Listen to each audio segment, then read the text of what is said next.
زه دا وایم ای مسلمانانو که تاسو نور څه نشئ کولی کم از کم د هغه اسرائیلو پروډکټس مه استعمالوئ د هغوی مصنوعات مه استعمالوئ د هغوی نه بایکاټ وکئ که تا نن یو کولډ ډرنکس دې واخیسته هغه دې استعمال که ستا په پیسو باندې هغوی یوه ګولۍ واخیسته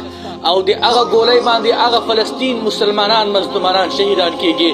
دا یاد ساته هغوی سره په هغه جنګ کې ته شرکت کړی دی ته هغوی سره په جنګ کې شریک یې